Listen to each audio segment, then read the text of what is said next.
Hi hello everyone, welcome back to my simple and tasty recipe channel. ನಾನು ನಿಮ್ಮ ಪ್ರೀತಿ ಅಶ್ವಿನಿ ಮಂಜುನಾಥ್. ಹೇಗಿದ್ದೀರಾ ಎಲ್ಲರೂ? ಐ ಹೋಪ್ ಚೆನ್ನಾಗಿದ್ದೀರಾ ಅಂತ ಭಾವಿಸ್ತಾ ಇದ್ದೀನಿ. ನಾನು ಕೂಡ ಚೆನ್ನಾಗಿದ್ದೇನೆ. ಇವತ್ತಿನ ವಿಡಿಯೋದಲ್ಲಿ ನಾನು ಸಿಂಪಲ್ಲಾಗಿ ಮನೆಯಲ್ಲೇ ಟೇಸ್ಟಿಯಾಗಿ ಹಾಗೆ ಹೆಮ್ಮೆಯಾಗಿ ಆರೋಗ್ಯಕ್ಕೂ ಕೂಡ ಒಳ್ಳೆಯದಾಗಿರುವಂತಹ ಒಂದು ಸ್ವೀಟನ್ನು ಮಾಡ್ತಾಯಿದ್ದೀನಿ. ಏನು ಸ್ವೀಟ್ ಅಂತ ಹೇಳೋದಾದರೆ ಅದು ಬ್ರೆಡ್ ಕಸ್ಟರ್ಡ್ ಪುಡ್ಡಿಂಗನ್ನು ಮಾಡ್ತಾಯಿದ್ದೀನಿ. ನಾನು ಅದನ್ನ ಮಾಡಲಿಕ್ಕೆ ಒಂದು ಬಾಣಲೆಯನ್ನು ಬಿಸಿಗಿಟ್ಕೊಂಡು ಅರ್ಧ ಲೀಟ್ರ್ ಗಟ್ಟಿ ಹಾಲನ್ನು ಹಾಕ್ಕೊಂಡಿದ್ದು. ಇದು ಫ್ರೆಶ್ ಮಿಲ್ಕ್ ಅಂತ ಹೇಳಿದ್ರು ತಪ್ಪಾಗಲ್ಲ, ಏಕೆಂದರೆ ನಮ್ಮ ಮನೆ ಪಕ್ಕದಲ್ಲೇ ಡೈರಿ ಇದೆ. ಸೊ ಅಲ್ಲಿಂದ ನಾವು ಇದನ್ನು ಹಾಲನ್ನು ಖರೀದಿ ಮಾಡಿ ಇಟ್ಕೊಂಡಿರೋದು ಬೆಳಿಗ್ಗೆ ತಾನೇ. ಸೊ ಇವಾಗ ನಾನು ಇಲ್ಲಿ 1.5 ಟೇಬಲ್ ಸ್ಪೂನಷ್ಟು ಕಸ್ಟರ್ಡ್ ಪೌಡರನ್ನು ಹಾಕ್ಕೊಂಡು ಉಗುರು ಬೆಚ್ಚಗಿರುವ ನೀರನ್ನು ಮಿಲ್ಕನ್ನು ಆ್ಯಡ್ ಮಾಡಿಕೊಂಡು ನಾನು ಇದನ್ನು ಚೆನ್ನಾಗಿ ಬೀಟ್ ಮಾಡ್ಕೊಳ್ತಾ ಇದ್ದೀನಿ. ಕ್ರೀಮಿಯಸ್ಸಾಗಿ ಬೀಟ್ ಮಾಡ್ಕೊಬೇಕು. ತದನಂತರ ಇಲ್ಲಿ ಹಾಲು ಬಿಸಿಯಾದ ನಂತರ ಒಂದು ಅರ್ಧ ಬೌಲ್ನಷ್ಟು ಸಕ್ಕರೆನ ಸೇರಿಸ್ಕೊಂಡು ಸಕ್ಕರೆ ಕರಗಿ 1-2 ನಿಮಿಷ ಚೆನ್ನಾಗಿ ಹಾಲು ಒಂದು ರಾ ಸ್ಮೆಲ್ ಹೋಗಬೇಕು. ಆ ಒಂದು ರಾ ಸ್ಮೆಲ್ ಹೋದ್ರೇ ತುಂಬ ಅದು ಫ್ಲೇವರ್ ಚೆನ್ನಾಗಿರುತ್ತೆ. ಇವಾಗ ಕಸ್ಟರ್ಡ್ ಮಿಲ್ಕು ಕೂಡ ಚೆನ್ನಾಗಿ ಬೀಟ್ ಮಾಡ್ಕೊಂಡಿದ್ದೀನಿ. ಇವಾಗ ಅದನ್ನು ಸೇರಿಸ್ಕೊಳ್ತಾ ಇದ್ದೀನಿ. ಹಾಲಲ್ಲಿ ಸೇರಿಸ್ಕೊಂಡು ಫ್ಲೇಮನ್ನು ಕಮ್ಮಿ ಇಟ್ಕೊಂಡು ನಾವು ಸೇರಿಸ್ಕೊಂಡು ಮಿಕ್ಸ್ ಮಾಡ್ಕೊಬೇಕಾಗುತ್ತೆ. ಈ ರೀತಿ ಮಿಕ್ಸ್ ಮಾಡೋದ್ರಿಂದ ಯಾವುದೇ ರೀತಿ ಗಂಟುಗಳಾಗಲ್ಲ, ಅಂದರೆ ತಳ ಹಿಡಿದು ಬಿಡುತ್ತೆ. ಸೊ ಅದಕ್ಕೋಸ್ಕರ ಹೇಳ್ತಾ ಇರೋದು. ಇದು ಮಿಕ್ಸ್ ಆಯಿತು. ಮಿಕ್ಸಾಗಿ 1-2 ನಿಮಿಷ ಇದನ್ನು ಇದೇ ರೀತಿ ಬೇಯಿಸ್ಕೊಂಡ್ರೆ ಒಂದು ಥಿಕ್ನೆಸ್ ಬರುತ್ತೆ, ನೋಡ್ತಾ ಇರ್ಬೋದು. ನೆಕ್ಸ್ಟು ನಾನಿಲ್ಲಿ ಫ್ಲೇವರ್ಗೆ ಏಲಕ್ಕಿ ಪೌಡರ್ ಹಾಕ್ಕೊಳ್ತಾ ಇದ್ದೀನಿ. ಹಾಕ್ಕೊಂಡು ಸ್ಟವನ್ನು ಆಫ್ ಮಾಡ್ಕೊಳ್ತಾ ಇದ್ದೀನಿ. ಆಫ್ ಮಾಡಿ ಇದನ್ನು ತಣ್ಣಗಾಗಲಿಕ್ಕೆ ಬಿಟ್ಬಿಡಬೇಕು.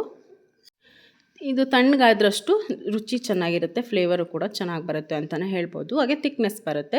ಸೊ ನಾನಿಲ್ಲಿ ಬ್ರೆಡ್ ಸ್ಲೈಸಸನ್ನು ತೊಗೊಂಡಿದ್ದೀನಿ. ನಿಮಗೆ ಬ್ರೆಡ್ ಇಷ್ಟ ಇಲ್ಲ ಅಂದರೆ ರಸ್ಕ್ ಇರುತ್ತೆ, ರಸ್ಕು ಕೂಡ ಸೇಮ್ ಅದೇ ಟೈಮ್ ಇರೋದಿಲ್ಲ ರೋಸ್ಟೆಡ್ ಮಾಡಲಿಕ್ಕೆ. ಆ ಟೈಮ್ನಲ್ಲಿ ನೀವು ರಸ್ಕಲ್ಲೇ ಮಾಡ್ಕೊಬೋದು. 1-2 ನಿಮಿಷ ಹಾಗೆ ಫ್ರೈ ಮಾಡ್ಕೊಂಡು ಹಾಕ್ಕೊಬೋದು. ನಾನಿಲ್ಲಿ ಬ್ರೆಡ್ಡನ್ನು ಈ ರೀತಿಯಾಗಿ ಕಟ್ ಮಾಡಿಕೊಂಡು ಎಣ್ಣೆನ ಬಿಸಿಗಿಟ್ಟಿದ್ದೇನೆ. ಆ ಎಣ್ಣೆ ಒಳಗೆ 1-2 ಟೇಬಲ್ ಸ್ಪೂನ್ ತುಪ್ಪವನ್ನು ಸೇರಿಸ್ಕೊಂಡು ನಾನಿಲ್ಲಿ ಎಲ್ಲ ಬ್ರೆಡ್ ಸ್ಲೈಸಸನ್ನು ಹಾಕ್ಕೊಂಡು ಗೋಲ್ಡನ್ ಬ್ರೌನ್ ಕಲರ್ ಬರೋ ತನಕ ಫ್ರೈ ಮಾಡ್ಕೊಳ್ತೀನಿ. ನೋಡಿ, ಈ ರೀತಿಯಾಗಿ ಅದನ್ನು ಉಲ್ಟಾ ಮಾಡಿ ಎರಡೂ ಸೈಡು ನಾವು ಫ್ರೈ ಮಾಡ್ಕೊಬೇಕು ಆಯಲಲ್ಲಿ. ತುಂಬ ಚೆನ್ನಾಗಿರುತ್ತೆ, ತಿನ್ನಲಿಕ್ಕೆ ಎಷ್ಟು ಯಮ್ಮಿಯಾಗಿರುತ್ತೆ ಅಂತಂದರೆ ಆ ಒಂದು ಊಹೆ ಮಾಡೋಕ್ಕೂ ಆಗಲ್ಲ, ಅಷ್ಟು ಟೇಸ್ಟಿಯಾಗಿರುತ್ತೆ, ಡಿಫ್ರೆಂಟಾಗಿರುತ್ತೆ. ಆ ಒಂದು ಕ್ರೀಮಿನೆಸ್ ಬಂದು ಈ ಹೊರಗಡೆ ಐಸ್ ಕ್ರೀಮ್ ಕೊಡ್ತಾರಲ್ಲ, ಈ ಫಾಲೂದಾ ಅಂತ ಹೇಳಿ ಕೊಡ್ತಾರಲ್ಲ, ಆ ಒಂದು ಫ್ಲೇವರ್ ಇರುತ್ತೆ ಅಂತಲೇ ಹೇಳ್ಬೋದು. ಯಾಕೆಂದರೆ ನಾವು ತಿಂದಿರೋದಕ್ಕಿಂತ ನಮಗೆ ಎಕ್ಸ್ಪೀರಿಯೆನ್ಸ್ ಇದೆ. ಸೊ ಅದಕ್ಕೆ ನಾನು ಹೇಳ್ತಾ ಇದ್ದೀನಿ.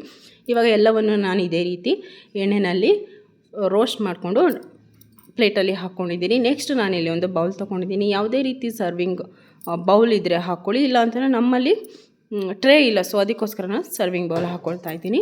ನಾನು ಈ ಒಂದು 2-3 ಸೌಟಷ್ಟು ಕಸ್ಟರ್ಡ್ ಮಿಲ್ಕ್ ನಾನೇನು ರೆಡಿ ಮಾಡಿ ಇಟ್ಕೊಂಡಿದ್ದೆ ಅದು ಹಾಕ್ಕೊಂಡು ಅದ್ರ ಮೇಲೆ ಒಂದಾದ ಮೇಲೆ ಒಂದು ಜೋಡಿಸ್ಕೊಂಡು ಬ್ರೆಡನ್ನು ಹಾಕ್ಕೊಳ್ತಾ ಇದ್ದೀನಿ, ನೋಡ್ತಾ ಇರ್ಬೋದು. ಹಾಕಿದ ನಂತರ ಮತ್ತೆ ಮೇಲೆ ನಾವು ಕಸ್ಟರ್ಡ್ ಮಿಲ್ಕ್ ರೆಡಿ ಮಾಡಿ ಇಟ್ಕೊಂಡಿದ್ವಲ್ಲ ಅದನ್ನು ಸೇರಿಸ್ಕೊಬೇಕಾಗತ್ತೆ. ನೋಡಿ, ಈ ರೀತಿಯಾಗಿ ಸೇರಿಸ್ಕೊಂಡು ಮತ್ತು ನಿಮ್ಮಲ್ಲಿ ಯಾವುದು ಡ್ರೈ ನಟ್ಸ್ ಇದೆ ಅದನ್ನು ಕಟ್ ಮಾಡಿ ಹಾಕ್ಕೊಳ್ಳಿ. ನಾನಿವತ್ತು ಗೋಡಂಬಿ, ದ್ರಾಕ್ಷಿ ಹಾಗೆ ಬಾದಾಮಿ ಇತ್ತು, ಕಟ್ ಮಾಡಿ ಹಾಕ್ಕೊಳ್ತಾ ಇದ್ದೀನಿ.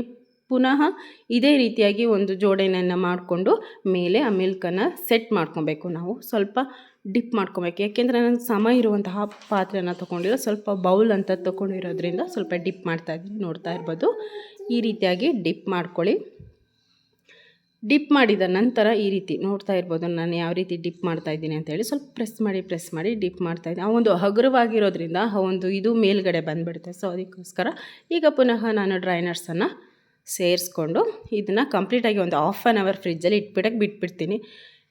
ಕಂಪ್ಲೀಟಾಗಿ ಮುಚ್ಚಳ ಹಾಕಿದ್ದೀನಿ. ಇವಾಗ 1/2 ಅವರ್ ಆಗಿದೆ, ತೆಗ್ದಿದ್ದೀನಿ. ನೋಡ್ತಾ ಇರ್ಬೋದು ಎಷ್ಟು ಚೆನ್ನಾಗಿದೆ ಅಂತೇಳಿ. ನೋಡಿ, ಕ್ರೀಮಿನೆಸ್ ಆಗಿದೆ. ಮತ್ತು ತಿನ್ನಬೇಕಾದ್ರೂ ಅಷ್ಟೇ ಮೇಲೆ ಸಾಫ್ಟಾಗಿರುತ್ತೆ, ಒಳಗಡೆ ಸ್ವಲ್ಪ ಕ್ರಿಸ್ಪಿನೆಸ್ ಇರುತ್ತೆ. ಹಾಗೆ ಅದು ಕ್ರೀಮು ತುಂಬ ಚೆನ್ನಾಗಿರುತ್ತೆ. ಆ ಕಸ್ಟರ್ಡ್ ಕ್ರೀಮ್ ತುಂಬ ಸೂಪರಾಗಿರುತ್ತೆ, ಯಮ್ಮಿಯಾಗಿರುತ್ತೆ ಅಂತಲೇ ಹೇಳ್ಬೋದು. ಊಟ ಆದಮೇಲೆ ಒಂದು ಸ್ವೀಟ್ ತಿನ್ನೋದಾದರೆ ಈ ಒಂದು ಸ್ವೀಟನ್ನು ಮನೆಯಲ್ಲಿ ಮಾಡ್ಕೊಳ್ಳಿ ಅಂತ ಹೇಳ್ತಾ ಈ ವಿಡಿಯೋ ನಿಮಗೆ ಖಂಡಿತ ಇಷ್ಟ ಆಗುತ್ತೆ ಅಂತ ಭಾವಿಸ್ತೀನಿ. ಯಾರೆಲ್ಲ ನನ್ನ ಚಾನಲನ್ನು ಸಬ್ಸ್ಕ್ರೈಬ್ ಮಾಡಿಲ್ಲ ಅವರು ದಯವಿಟ್ಟು ಸಬ್ಸ್ಕ್ರೈಬ್ ಮಾಡಿಕೊಂಡು ನನಗೂ ಎಲ್ಲರಂತೆ ಸಪೋರ್ಟ್ ಮಾಡಿ ಅಂತ ಕೇಳ್ಕೊಳ್ತಾ ನೆಕ್ಸ್ಟ್ ವಿಡಿಯೋದಲ್ಲಿ ಸಿಗ್ತೀನಿ.